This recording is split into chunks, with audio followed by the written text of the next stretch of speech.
So maybe you're asking, I don't want to do all those number comparisons, but here in part 5, this is where we can do some vortex math, right? This community loves the doubling, right? And if you look at it as this octave, this ability to double, this is where interesting things start to happen. So we've already identified that we've got our nodes, which are our solfeggio frequencies, which you can see, I mean, it goes to the nth degree, as many as you want to connect.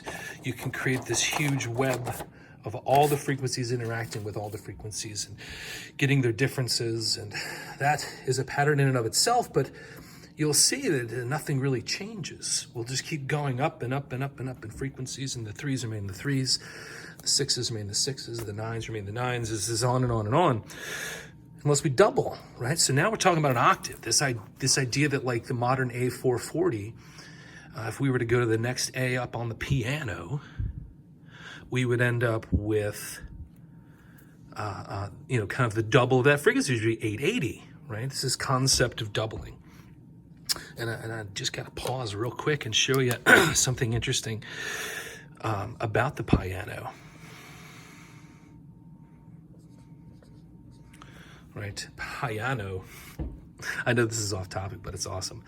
So the word piano is often used with forte, piano forte, which this term predates the invention of the actual piano, right? The term, it was used in music, and it meant, this was loud and this was quiet. And of course the harpsichord was just pluck, pluck, pluck. So it was like, this is my life. I just pluck one loudness. And so this kind of idea that you could play quietly. So you go, well, where did the piano come from? Right? Where did the piano come from? Talk about pi, right? And then A-N-O, right? So you play it with your hands, right? There's 88 keys. You can go Google this. 88 keys on the piano. And of course you play it with your hands. So if you were to look at your hands as these complex, consisting of like 3 segments, right? Or knuckles, however you want to look at it. But with this, you really only have 2, right? And it gets into your hand. So if we count those up, 1, 2, 3, 4, 5, 6, 7, 8, 9, 10, 11, 12, 13, 14. Right? So there's 14 segments. You would argue you would need all of these to play the piano. You could play it maybe with straight fingers. But you also want 2 hands, right? So it's another 14 on that hand, right? And there's 88 keys, so if we add these together, it's 28 and 88. So if we just look at 88 divided by 28, you get pi. 3, let's make that proper, 3.14.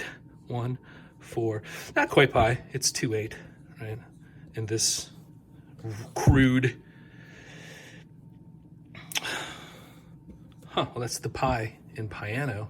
I suppose the hand mono, you play with your hands, and maybe it was pi mono. I don't know, but somehow the M disappeared, and we're left with the piano. Anyway, back to this. So talking about the octaves, right? How we can now double frequencies. If we look at 174 and we double it times 2, like this is now, we've gone over this addition where we're just adding it. We've even absorbed this concept of subtraction, which is kind of like the first operator where something begins to happen. Now we've got the next one, which is multiplication, right? So now we want to double 174. So equals 348. And let's just do the next one while we're at it. 285 times 2 equals 570. So let's just look at those numbers. 5 plus 7, right? What's plus 0? 570. So 5 plus 7. 7 plus 5 equals 12, 2 plus 1 is 3, right? So we're going to say that this reduces to a 3. What was the 285? 2 plus 8 plus 5 equals, 6, right? Because 5 plus 1 is 6. So this was a 6. Let's look down here, right? The 1 plus 7 plus 4 equals 2 plus 1 is 3. So in octave 1, we'll call this octave 1, and this octave 2, or however you want to put it. Maybe this was 1 and the other one's bass. There's a weird thing about the piano. When you look at the piano, there's an octave 0, right? With like 3 keys or something. And then there's octave 1, which contains your first full octave. It's a weird, hey, but it equals pi. So anyway, so this would be octave 1 and this would be octave 2, just for consistency. So you can see this was a 3 node, but under its next octave up, 3, 4 plus 8.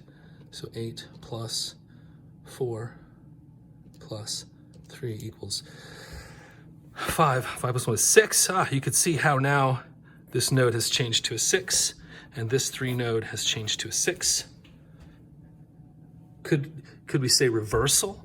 Could we say, remember, we assume the 3s are moving, say, counterclockwise, and the 6s are moving clockwise or something. So now the 3s, when we go up an octave, the 3s become the 6s, and the 6s become the 3s.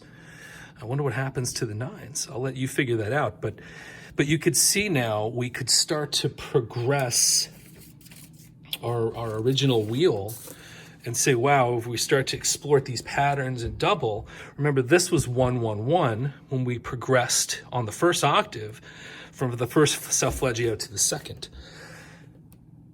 So let's do, what's the difference between 570 now minus 348? Different number groups, by the way. 2, 2, 2, holy cow. So in octave 1, everything went up by 1, 1, 1.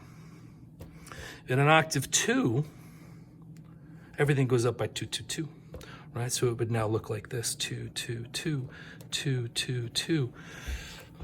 What happens here? I'll let you figure that out.